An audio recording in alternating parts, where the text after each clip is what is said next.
Hey, hey, hey, welcome to Soundcheck.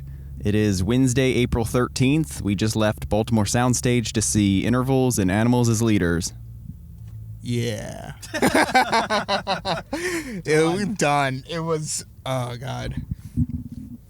So, this show, I'm kind of winded, to be honest. Like, this show was super high energy. Like, Animals as Leaders has always been getting just local love every time they stop by.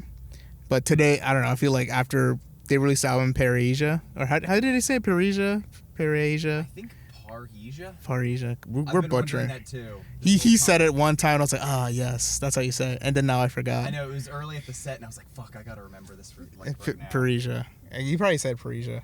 I think it was Parisia. Anyways, like, they just released that album. The album's fucking fantastic. I mean, like I said, they've been getting a lot of local love since they started. They're like local. They're a band from the DMV area, minus the drummer. I forget where Matt Gartz goes from, to be honest.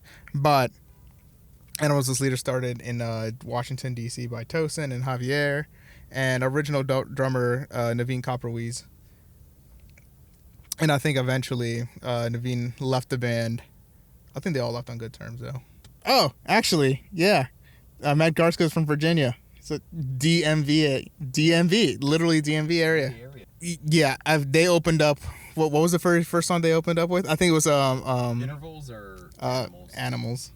Intervals was fantastic. Tooth and Claw, yes, they opened up with Tooth and Claw, and like I was telling Brent earlier, it's like they started the show with like just fisting somebody in the ass, like raw, and then the crowd just yeeted. They fucking yeeted. Like, Pit started immediately, and like their light show is fantastic. Just so much. I don't know. I'm just like dumbfounded because I'm like so winded. It was hot, sweaty.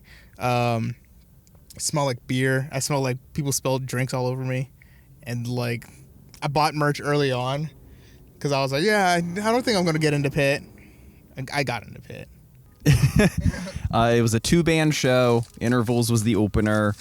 Their set list was Lunatic or Lunartic. I think it's Lunartic. Lunartic, 5 HTP, By Far and Away. Oh, dude, when they play By Far and Away, that's like one of my favorite fusion songs that they play.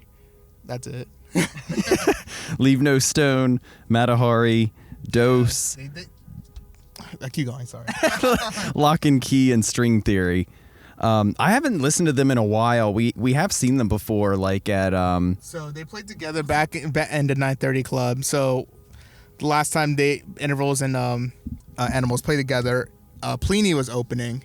So they named the band Plintervals because it was literally the same members. But like obviously Aaron was like doing rhythm guitar for Pliny, and then vice versa for Intervals. And it was a tech fest.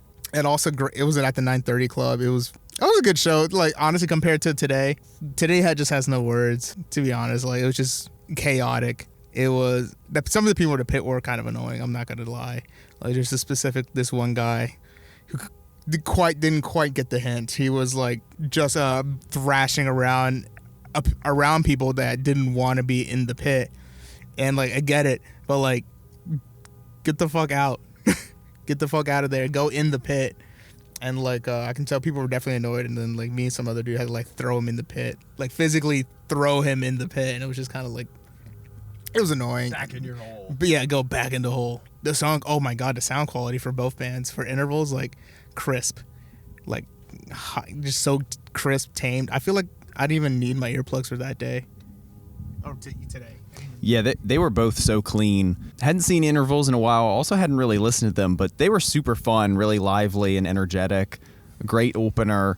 And then Animals as Leaders killed it, as expected. They started with Tooth and Claw, and then the rest of their set was Tempting Time, Wave of Babies, Gordian Knot, Microaggressions, Ectogenesis, The Problem of Our Minds, The Price of Everything and the Value of Nothing / Behaving Badly, Espera, which I guess was like an interlude, The Brain Dance, Thoughts and Prayers, Conflict Cartography, The Woven Web, Physical Education, and then they came back for an encore with CAFO.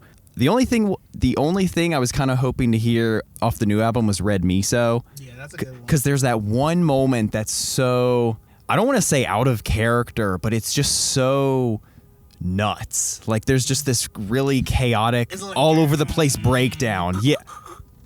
Yeah, that part. Yeah. I really wanted to hear that live. That part. Yeah, that part was really, that was very out of character. You're correct. You're right. It was very out of character. Just I'm trying. My mind's just racing. To be honest.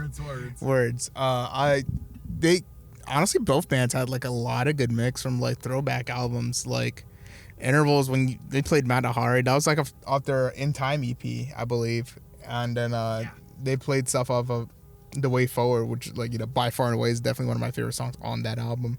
They didn't play anything from what's that one with I'm Awake? The Shape of Color. They didn't play anything off of that, which I wasn't too disappointed. Honestly, both bands had a good set list. Aaron Marshall killed it. Travis Rivera killed it. Jacob Umansky, fantastic bassist. Like sometimes all I hear was clank, clank, and I was like, yeah, that's what I want to hear. I forget the drummer's name. He looks like he's their touring drummer for the moment because I don't really recognize him. Intervals definitely has like a rotation of drummers every once in a while. But it seems to me that Travis Rivera and Jacob Umansky seems to be like the Intervals like members now, either that or just touring members, just because they're super skilled at what they do, and they just work so well together. To be honest, I saw they were bringing out live cabs today. Like for me, I'm just geeking out. Like I saw they were playing Rev 4x12s, and I was like, I haven't seen them play like actual cabinets in a long time. Usually most touring bands, especially of their caliber, like to keep it light and simple, so they'll have a lot of like DI rigs. So they either tour with like either Kemper Profiler amps, Axe FX3s, or with on the rise now Neural DSP, the Quad Cortex, just because they're super convenient, like super lightweight. They get the job done at a high quality rate. So to me, it was a shocker to see them with live amps, or like at least cabs like out on stage being mic'd. To me, that was just a surprise. Same thing with Animals as Leaders. I know for Tosin's specific situation, whenever they had to play, what's the one with Brain Dance? The Brain Dance, yeah, the Brain Dance. He has to bring out his like piezo guitar. So I was wondering what that was. Yeah, so basically the way they get that like acoustic sound is like, I think it's a specific crystal that goes inside the body versus like kind of like a normal pickup. It operates through vibrations versus a magnetic pull. It's still electric? It is still electric. Okay. Yeah. So you'll kind of get more of an acoustic sound with piezo or piezo, however you say it, piezo pickups or whatever, piezo guitar. But I think he was still using nylon strings, which still kind of gives you that classical sound for the Brain Dance. And then he has that little bougie thing where he has a stand for his guitar, which I think is kind of funny. That's like very Yngwie Malmsteen of him. But it's like, it's cool. It works. I mean, he has to. He's literally holding two guitars. Yeah, the Brain Dance it's such a, I don't even know how to describe that song because it's beautiful. Yeah. It's a very beautiful song. Like, especially during the acoustic parts, and then like they bring like the semi chaos around, and it I don't know, it fucks. So I did like a tiny bit of research, and by research I mean I looked up an article or a Tosin Abasi interview about the new album, and I skimmed it and copied and pasted some quotes. Nice. But mostly because I was just curious, given an instrumental band, you don't really have lyrics to kind of piece together, I don't know, maybe like what the story behind it is or something. But like, I'm sure he has, they have like something in mind, like some sort of story when they craft it. So I'll link this in the description, but I found this interview with guitar.com. Tosin was talking about the new album, which I think is pronounced Parrhesia. And basically they were talking about they wanted to make something more organic, with this album, like a lot of gent and progressive music. It's very the musicians, they're always like really into sci-fi and just kind of like geometry and just kind of cold, distant I don't know, landscapes and scenes and stuff like that. And so he just went really organic stuff. Some of the song titles, like they were chosen, like parrhesia is a term that refers to unfiltered free expression. And then there's the one song on there, I don't know how to pronounce, here I go. Gestaltzerfall refers to an image, word, or phrase slowly melting into its disparate parts, like when certain words start to sound strange after repeating them over and over again. But Tosin said, like, he didn't want this album to just be like their quarantine record, like just all about like, oh, what it was like going through the pandemic. But he does say, but something about the pandemic experience made me think about the larger picture of human attempts to make sense of things through ritual, dance, and myth. So it's talking about more than just the pandemic experience. It's a very human, very ancient experience. I loved that music video to Monomyth. The one with like the guys doing interpretive dance. Their music is so... it just syncs so well with interpretive dance. It's just like, it's so rhythmic and groovy and angular. Same thing with the problems of the same music video, same concept with the song with the problems of other people's minds. Yeah. That one has really, really good interpretive dance as well. That song is really sick too. I think those music videos were also recorded by or directed by Tosin's partner, who is some sort of art director, or photographer, or something like that. And then last quote, Tosin said, despite the focus on technicality, Abbasi makes it clear that the intention is still to write music and not something needlessly showy. The tightrope for us is validating the musical complexity with something that doesn't just feel masturbatory. We're not out to just make the most complicated music. We're out to make complicated music that's gratifying. The complexity becomes a welcome element on top of the music itself. Honestly, I don't feel like they do too much. Yeah. Like, everything just feels like it needs to be there. It's just everything, like, from the dissonance, from, like, the technicality, it's part of their sound, but it's also, like, it's what makes them, and it, like, they do it in such a classy way that you just kind of want to keep hearing it, you know?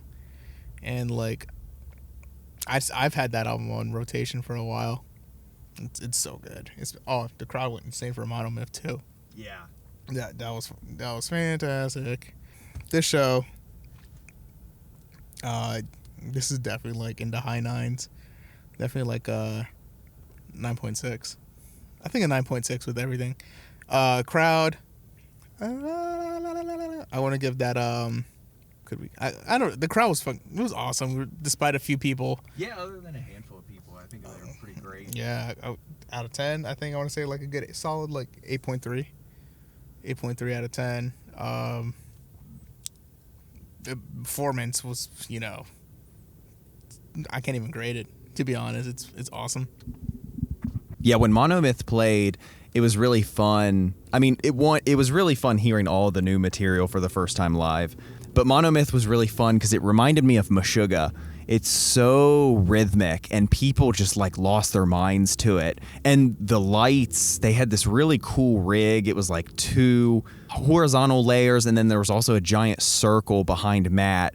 And just for that song, it was just like entirely splashing the audience in just this bright red. And it was just so aggressive and tribal. It really reminded me of Meshuggah. It just like reduces you to a primal state. Like with Red Miso, and then also lately I've been listening to a lot of The Contortionist again. Something I love about these groups, and with Contortionist I'm referring to like Exoplanet. What I love about these groups is that like they have the capacity in them to drop the most stank face, caveman core, like obnoxious heavy stuff, and they just don't. And they're like, no, we just want to make this like nice, airy, proggy music, and then we'll just sprinkle in this heaviness that's heavier than most bands like discographies every so often, just to remind you that we can. Yeah, as for score, I mean, I'd do like 9 for everything. It was so much fun. I'm digging these like 2-band shows. I think it's like the older we get, the older we get, we kind of don't want to sit through like a bunch of like opening bands. We're just like, just give me the sauce. Just give me the juice. Just give me the juice. Give me the sauce. But yeah, I do like the 2-band thing. But I think it's like the only 2-band thing works if you have such a huge catalog of music. Yeah. I feel like it probably and are well known, you know. And if the bands mesh together. Oh yeah, 100%. And also they gotta draw a crowd too. Those 2 bands like just draw a crowd like it's nobody's day on a Wednesday night. I'm surprised the show wasn't sold out, to be honest. It was packed. It was super packed. My left arm definitely got a workout from like pushing people in the pit. And, like for me to try to chill and just try to protect some people because I can tell like they didn't want to be like they just wanted to focus, but also like I wanted to be like get out of my way. I'm trying to like enjoy the music too. Man, we are getting old. Like I'm getting old in the sense where I'm like I can't even jump for too long because I get winded. There's definitely a lot of the set I would have liked to have been in the pit for, but I just knew my physical limitations are increasing by the day. Yeah, I stuck on like the outer ring of the pit for the most part. I kind of like to stay either very on the outer ring or then like on the ring outside that where there's actually people in front of me like blocking shit from hitting me. Yeah, I don't know. It was an awesome show. Yeah. Super fun. Anyways, we're going to start navigating through this parking garage.